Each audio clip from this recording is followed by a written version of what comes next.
नमस्कार दोस्तों, स्वागत है आपके अपने YouTube चैनल स्टडी रूम पर। मैं रोहित कुमार आज आपके लिए आए हैं वर्णमाला का पार्ट 2। हमने पार्ट 1 बना दिया है, जिसमें हमने हिंदी के कुछ महत्वपूर्ण फैक्ट, कब कहाँ कैसे उत्पत्ति हुई और स्वरों के बारे में बताया है। तो आज हम सेकंड पार्ट में देखेंगे व्यंजन के बारे में, कि व्यंजन कितने होते हैं और इनके अंतर्गत कितने भेद होते हैं, उसमें जानेंगे। ठीक है, तो हम देखते हैं। सबसे पहले हम जानेंगे व्यंजन के बारे में और उसके अंतर्गत फिर स्पर्शी व्यंजन के बारे में, फिर अंतस्थ व्यंजन के बारे में, फिर ऊष्म व्यंजन के बारे में, फिर संयुक्त व्यंजन के बारे में, और अयोगवाह क्या होते हैं, और अघोष, सघोष, अल्पप्राण, महाप्राण, उच्चारण स्थान कहाँ कैसे क्या होता है, और भी महत्वपूर्ण चीज़ें हैं जिनके बारे में हम आपको बताएंगे। तो चलिए शुरू करते हैं। तो व्यंजन क्या होते हैं? तो क्या होते हैं व्यंजन? सबसे पहले हम जान लेते हैं कि व्यंजन कितने होते हैं। कितने होते हैं? 33। कितने? 33। और स्वर कितने होते हैं? 11। कितने? 11। पार्ट 1 में हमने स्वरों के बारे में विस्तृत जानकारी बताई है। जिस भाई ने नहीं देखा हो तो डिस्क्रिप्शन में हम लिंक दे देंगे, या फिर प्लेलिस्ट से जाके चेक कर लें तो और आसान रहेगा व्यंजन समझने में। ठीक, व्यंजन कितने होते हैं? 33। तो व्यंजन होते क्या है? वे वर्ण जो स्वर की सहायता से बोले जाते हैं। वे वर्ण जो स्वर की सहायता से बोले जाते हैं। किसकी सहायता से? स्वर की। तो देखिए, एग्जाम्पल देख लीजिए, इसका समझ में आ जाएगा। मान लीजिए हमने कोई वर्ण ले लिया, जैसे यहाँ पे ले लिया का ले लिया। तो का को जब आप तोड़ेंगे तो ये का हलंत प्लस आ में टूटेगा। ठीक है, का हलंत प्लस आ में टूटेगा। तो ये तो स्वर है, आपको बताया है हमने, ये तो स्वर है। और इसको आप क्या पढ़ेंगे? अगर का उच्चारण करेंगे तब भी स्वर निकलेगा। तो इसलिए व्यंजनों का उच्चारण बिना स्वर की सहायता से हम नहीं कर सकते। ठीक है, अब इनके भेद कितने होते हैं व्यंजन के? तो इनके 3 भेद होते हैं। पहला स्पर्शी व्यंजन। कौन सा? स्पर्शी व्यंजन। दूसरा अंतस्थ व्यंजन, अंतस्थ व्यंजन। और तीसरा आपका होता है ऊष्मी व्यंजन। कौन सा? ऊष्मी व्यंजन। ऊष्मी व्यंजन, इसको आप संघर्षी व्यंजन भी कह सकते हैं। ठीक है, क्योंकि अब आगे बताएंगे क्यों कहते हैं। तो इन तीनों पॉइंटों के बारे में हम अच्छे से डिस्कस करेंगे एक एक करके। तो आगे हम देखते हैं। तो पहला कौन सा व्यंजन था हमारा? पहला कौन सा भेद था व्यंजन का? स्पर्शी व्यंजन। तो स्पर्शी व्यंजन क्या होते हैं? इनकी संख्या कितनी होती है स्पर्शी व्यंजन की? ये होती है 25। इनको वर्गीय व्यंजन भी कहते हैं। क्यों कहते हैं? अभी हम आपको चार्ट के माध्यम से बताएंगे आगे।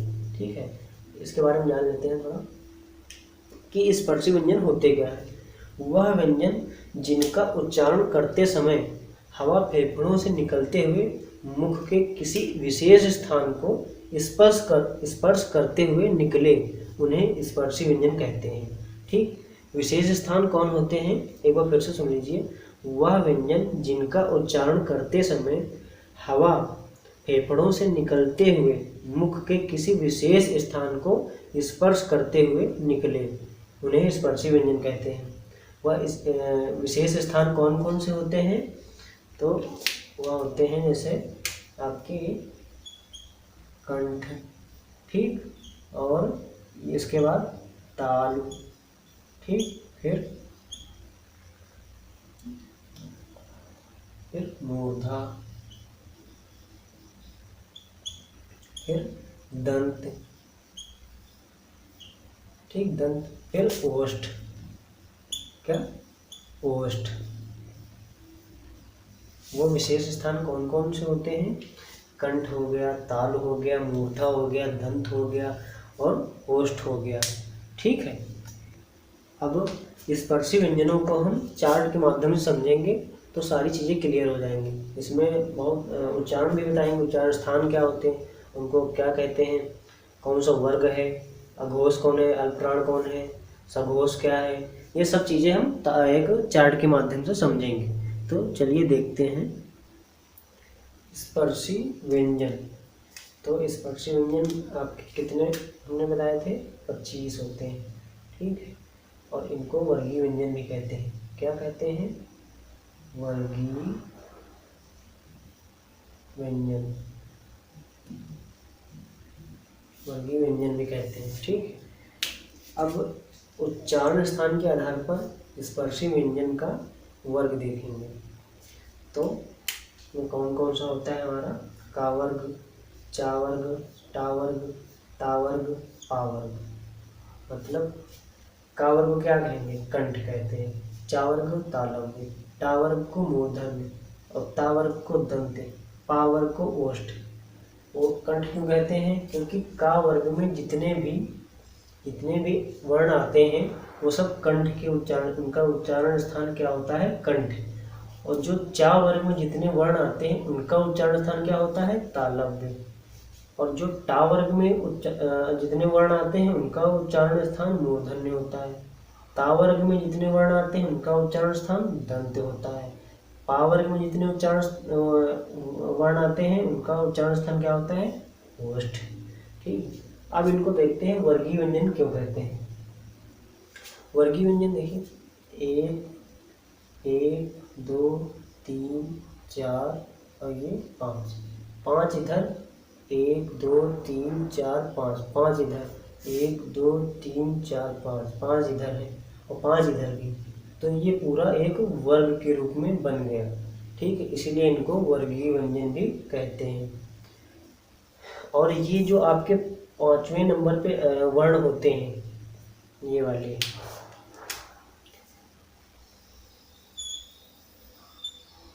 ये 5वें नंबर पे जो वर्ण होते हैं इनको पंचमा अक्षर भी कहते हैं। क्या कहते हैं, पंचमा अक्षर,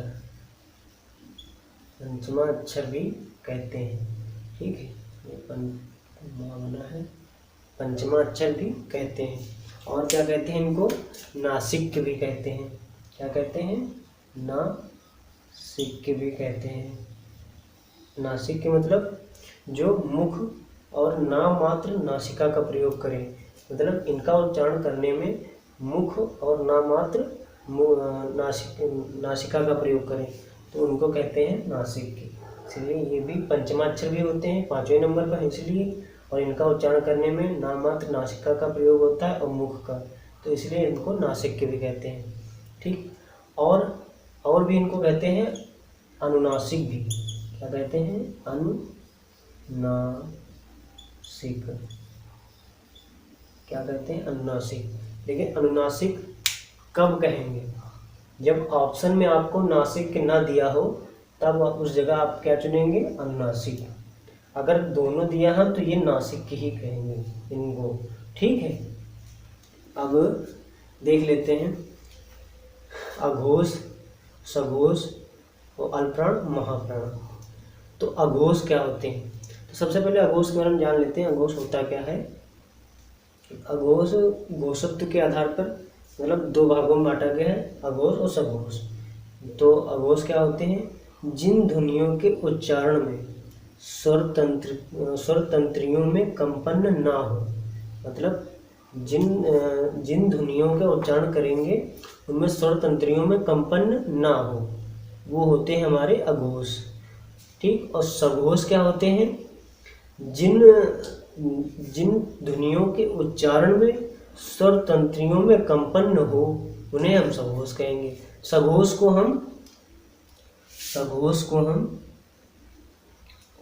को घोष भी कहते हैं। ये मतलब कहने मेरा मतलब ये था कि सघोष और घोष दोनों का मतलब एक ही होता है और अघोष आपका अलग होता है। तो इसमें हम देखेंगे अघोष कौन कौन होते हैं हमारे। अघोष, ये पहला, ठीक, और ये दूसरा। ये आपके क्या होते हैं, ये दोनों कॉलम क्या होते हैं आपके, अघोष। ठीक है, इनको कहते हैं हम अघोष। बचे हुए तीसरे, चौथे, पांचवें, यानी का, जा, डा, दा, बा, और ये लाइन और ये लाइन, इन यानी तीसरा, चौथा, पांचवा, इनको कहते हैं हम सघोष। यानी ये, इनको क्या कहेंगे हम, सघोष, सघोष कहते हैं। ठीक, और इनको घोष भी कहते हैं, कभी कभी ऑप्शन में घोष भी दिया रहता है। ठीक है, तो सघोष घोष कंफ्यूजन ना होना, एक ही उनका तीनों, घोष और सघोष का मतलब एक ही होता है। तो घोष में हमारे कौन कौन से आएंगे, पहला और दूसरा। ठीक, ये वर्ग और ये कॉलम, मतलब ये कॉलम और ये कॉलम, ये अघोष में आएंगे। तीसरा, चौथा, पांचवा, ये तीनों कॉलम किस में आएंगे, सघोष या घोष में। ठीक, अब देखेंगे अल्पप्राण क्या होते हैं। अल्पप्राण मतलब प्राणत्व के आधार पर इनको दो भागों में बांटा गया, अल्पप्राण और एक महाप्राण। तो अल्पप्राण कौन कौन से होते हैं, अल्पप्राण का मतलब पहले समझ लेते हैं क्या होता है। अल्पप्राण का मतलब है जिन ध्वनियों का उच्चारण करते समय मुख से कम हवा निकले, उनको क्या कहते हैं हम, अल्पप्राण। और जिन ध्वनियों का उच्चारण करते समय अधिक हवा निकले, उनको कहते हैं हम महाप्राण। ठीक है, समझ गए, एक बार फिर से बता दें, जिन ध्वनियों का उच्चारण करते समय मुख से कम हवा निकले, उनको कहते हैं अल्पप्राण। अल्प मतलब छोटा, ठीक, तो वही कम हवा कम निकल रही इसीलिए। महाप्राण मतलब ज़्यादा, यानी मुख से अधिक हवा निकले, उनको क्या कहेंगे हम, महाप्राण। महाप्राण होते कौन कौन से हैं, पहले हम महाप्राण, ये आपका दूसरा और ये चौथा, इनको कहते हैं हम महाप्राण। इधर लिख रहे हैं, क्या कहेंगे, महाप्राण। ठीक, और बचे हुए कौन, पहला, तीसरा और पांचवा, इनको हम क्या कहेंगे, अल्पप्राण हो ही गया। कौन कौन सा, दूसरा, चौथा, तो बचा कौन, पहला और तीसरा और पांचवा, इनको हम क्या कहेंगे, अल्पप्राण। अल्पप्राण। महाप्राण कौन होता है, दूसरा, चौथा, अल्पप्राण पहला, तीसरा और पांचवा। समझ लीजिए, थोड़ा इसमें ज़्यादा जगह नहीं है इसीलिए तो हम बोल रहे हैं, उस आधार पर समझ लीजिए कि अल्पप्राण हमारे कौन से होते हैं, पहला कॉलम, तीसरा कॉलम और पांचवा कॉलम। बचा कौन सा, दूसरा और चौथा, जो होते हैं हमारे महाप्राण। अघोष क्या होते हैं, पहला दूसरा कॉलम छोड़ के बाकी सब क्या होते हैं, सघोष, यानी तीसरा, चौथा और पांचवा, ये होते हैं सघोष और घोष। ठीक है, अब हम देखेंगे अंतस्थ व्यंजन क्या होते हैं। ठीक है, अंतस्थ व्यंजन कौन से, अंतस्थ व्यंजन कौन कौन कौन होते हैं हमारे अंतस्थ व्यंजन, या, रा, ला, वा, ये हमारे कौन से होते हैं, अंतस्थ व्यंजन। ठीक है, तो अंतस्थ व्यंजन होता क्या है, इसको समझ लेते हैं। ऐसे व्यंजन जिनका उच्चारण स्थान स्वर और व्यंजन के बीच होता है, ऐसे व्यंजन जिनका उच्चारण स्थान स्वर और व्यंजन के बीच में होता है, उनको हम अंतस्थ व्यंजन कहते हैं। तो अंतस्थ व्यंजन में या और वा को अर्धस्वर भी कहते हैं। अर्धस्वर क्यों कहते हैं, क्योंकि इनका उच्चारण कभी स्वर या कभी स्वर में होता है और व्यंजन में भी होता है, तो इसीलिए अर्धस्वर भी कहते हैं। स्वर और व्यंजन दोनों में होगा तो अर्धस्वर हो जाएंगे। ठीक, और इसका उच्चारण स्थान क्या है, वा क्या, दंतोष्ठ, दंत प्लस ओष्ठ, तो दंतोष्ठ हो जाएगा। और या का उच्चारण स्थान क्या होता है, तालव्य में। ठीक है, और रा को लुंठित कहते हैं। लुंठित मतलब जिसके उच्चारण में जीभ तालु से लुढ़क कर स्पर्श करे। लुंठित मतलब होता है जिसके उच्चारण में जीभ तालु से लुढ़क कर स्पर्श करे, उसको क्या कहते हैं, लुंठित वर्ण। और पार्श्विक वर्ण किसको कहते हैं, जिसका उच्चारण करते समय हवा जीभ के, जैसे हवा है वह जीभ के साइड से निकल जाए। ठीक, ये जीभ है तो हवा जो है इस साइड से निकल जाए, इससे स्पर्श न करे। पार्श्विक ला को पार्श्विक वर्ण कहते हैं। पार्श्विक वर्ण का मतलब होता है जिसका उच्चारण करते समय हवा जीभ के साइड से निकल जाए, ठीक, उसको क्या कहेंगे, पार्श्विक। ठीक, तो इनका, इन दोनों का उच्चारण स्थान क्या होता है, दंत मूल। दंत और मूल मतलब दंत के तल से होता है। ठीक है, अब हम देखेंगे ऊष्म या संघर्षी व्यंजन। ऊष्मीय व्यंजन कौन से, ऊष्मीय व्यंजन। ऊष्मीय व्यंजन कौन से होते हैं, सा सा हा, सा सा हा। ठीक, तो ऊष्मीय व्यंजन कैसे कहते हैं इनको, देख लें। इनका उच्चारण करते समय मुख के किसी विशेष स्थान पर घर्षण करके या रगड़ खाकर निकले और ऊष्मा पैदा करें, इसलिए इनको ऊष्मीय व्यंजन या संघर्षी व्यंजन भी कहते हैं। ठीक, तो इनका उच्चारण स्थान क्या होता है, इसका उच्चारण स्थान होता है तालव्य। क्या, तालव्य या ताल। ठीक, और इसका उच्चारण स्थान क्या होता है, मूर्धा। मूर्धा, और इसका उच्चारण स्थान होता है दंत। क्या, दंत। इसका ताल, इसका मूर्धा, इसका दंत, और ये बचा क्या, हा, इसका होता है कंठ। क्या होता है, कंठ। ठीक है, इन तीनों को इन तीनों को अघोष कहते हैं। क्या कहते हैं, अघोष। ठीक, और इसको क्या कहते हैं, सघोष। सघोष अभी ऊपर बताया था हमने। ठीक है, और इन चारों को सा सा हा को क्या कहते हैं, महाप्राण। क्या, महाप्राण भी कहते हैं। क्या कहते हैं, महाप्राण। ठीक है, अब हम देखेंगे संयुक्त व्यंजन के बारे में। क्या, किसके, संयुक्त व्यंजन। क्या, संयुक्त व्यंजन। संयुक्त व्यंजन कौन कौन से होते हैं हमारे, छ, त्र, ज्ञ और ये स। ठीक है, इनको हम क्या कहते हैं, संयुक्त व्यंजन। संयुक्त व्यंजन होते क्या है, समझ लीजिए। जब दो व्यंजन वर्णों के मध्य कोई स्वर न आए और वे दोनों मिलकर एक नए वर्ण का निर्माण करें, उन्हें हम क्या कहते हैं, संयुक्त व्यंजन। क्या कहते हैं, संयुक्त व्यंजन। या फिर ऐसे कह सकते हैं, या दो अलग अलग उच्चारण स्थान के वर्णों के योग से, दो अलग अलग उच्चारण स्थान के वर्णों के योग से बनने वाला वर्ण संयुक्त व्यंजन कहलाता है। क्या कहलाता है, संयुक्त। इसका एग्जाम्पल देख लीजिए, समझ जाएंगे आप। मान लीजिए ये है का।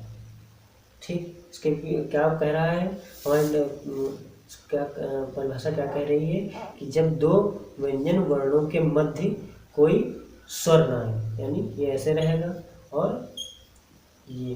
ठीक, ये हमने लिख दिया कि कोई स्वर ना आए, ये दोनों वर्ण व्यंजन है, ये दोनों व्यंजन है, इनके बीच कोई स्वर आया नहीं आया, तो वे दोनों, ये दोनों मिलकर एक नए वर्ण का निर्माण करते हैं। यानी ये दोनों मिलेंगे, जब मिलेंगे तो किसका निर्माण करेंगे, छा का। इसे ही हम क्या कहते हैं, संयुक्त व्यंजन। ठीक, इसी तरह और देख लीजिए हम। मान लीजिए जैसे त्रा है, त्रा को तोड़ेंगे कैसे, किस में टूटेगा, ये ता, फिर से लिखते हैं, ये ता प्लस रा में टूटता है, तो क्या बनता है, त्रा। और ज्ञा को जो तोड़ेंगे तो ये जा हलंत प्लस अइया, तो ये किस में क्या बनता है, त्रा। त्रा बनता है। ठीक, और सा, इसको जब तोड़ेंगे क्या बनता है, सा हलंत प्लस रा, सा हलंत प्लस रा, तो ये क्या बनता है, ये सा। ठीक, अब इसका उच्चारण स्थान क्या होता है, अभी हमने ऊपर बताया था, मूर्धा। ठीक, और इसका उच्चारण स्थान क्या होता है, दंत। और इसका तो इसका तालु होगा और इसका दंत। इनका उच्चारण स्थान अभी हमने ऊपर बताया ही था। ठीक है, अब हम देखेंगे उच्छिष्ट उत्क्षिप्त व्यंजन। कौन से? उत्क्षिप्त व्यंजन। इनको गिना नहीं जाता है। जो 33 व्यंजन होते हैं हमारे, उनमें संयुक्त व्यंजन और उत्क्षिप्त व्यंजनों को गिना नहीं जाता है, ठीक है, लेकिन वो होते हैं, जो पढ़ना हमें पड़ेगा ही जब दिया है, ठीक। व्यंजनों के बीच में बहुत विद्वानों का अलग अलग मत है, क्योंकि सबका अलग अलग मत है कई विद्वानों का, जिनमें कई लोगों ने कहा है कि जैसे आपके हो गए किशोरी दास वाजपेयी ने कितने बताए थे? 43 व्यंजन। और कामता प्रसाद गुरु ने 46, उदय नारायण तिवारी ने 51, धीरेन्द्र वर्मा ने 53।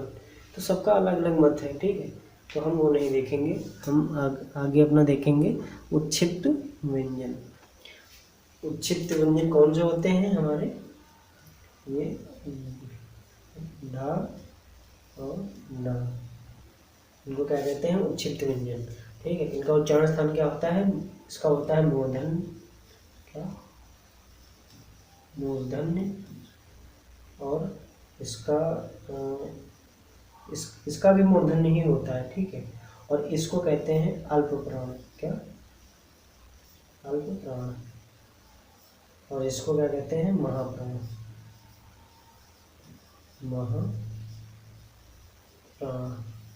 इसको अल्प प्राण और इसको महाप्राण, इन दोनों का उच्चारण स्थान मूर्धन्य, और इन दोनों को सघोष भी कहते हैं। क्या कहते हैं? सघोष या घोष, ठीक है। अब देखेंगे अयोगवा। अयोगवा क्या होते हैं हमारे? अंग और आ, ये क्या होते हैं हमारे? अयोगवा, ठीक है। इसको क्या कहते हैं? अनुस्वार, ठीक। और इसको कहेंगे विसर्ग, क्या कहते हैं? विसर्ग, ठीक है। और अब देखेंगे हमारा द्वित व्यंजन। द्वित व्यंजन क्या होते हैं? वे व्यंजन जो आधे होते हैं, वह अक्षर जो आधा होता है।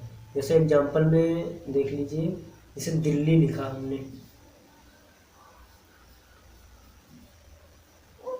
जैसे दिल्ली लिखा, तो ये जो आधे अक्षर हैं, इन्हीं को क्या कहते हैं? हम द्वित व्यंजन। द्वित व्यंजन क्या कहते हैं इन्हीं को, ठीक। जो आधे अक्षर होते हैं उन्हीं को हम क्या कहते हैं? द्वित व्यंजन। अब हम आगे देखेंगे थोड़ा दीर्घ रेफ और लघु रेफ, और आगत और विदेशी, ये आखिरी होगा। दीर्घ रेफ क्या होता है? दीर्घ रेफ, इसको क्या कहते हैं? जो आपने पढ़ा होगा कि उड़नकी राज जिसको कहते हैं, वैसे इसका रेफ का अर्थ होता है फिसलना। क्या होता है? फिसलना, ठीक। तो इसको कैसे समझेंगे कि जिस अक्षर पे रेफ की मात्रा का उच्चारण होगा, उस पे ना होके उसके अगले वाले वर्ड पे उसका प्रयोग किया जाएगा। जैसे मान लीजिए हमने बोला कर्ता, ठीक। कर, तो का पे उच्चारण हो रहा है उसका, कर, लेकिन उस पे ना लग के किस पे लगी है? हमारी ता पे। तो इसीलिए इसका मतलब ही होता है फिसलना। तो इससे फिसली, इस पे लग गई, इसीलिए हो गई ये कर्ता, ठीक। रेफ समझ गए। अब ये लघु रेफ क्या होता है? जैसे आपने कभी कभी देखा होगा, जैसे मान लीजिए यहाँ लिख दिए ट्रक, तो ये जो मात्रा लगती है इसी को लघु रेफ कहते हैं, ठीक है। और आगत और विदेशी क्या होते हैं हमारे? इनको जैसे ये मतलब अपने हिंदी भाषा के शब्द नहीं होते, जा और फा, ये जो लगा होता है इसको क्या कहते हैं? नुक्ता। क्या कहते हैं? नुक्ता, ठीक है। ये विदेशी जो शब्द होते हैं उनमें यूज होता है। जैसे मान लीजिए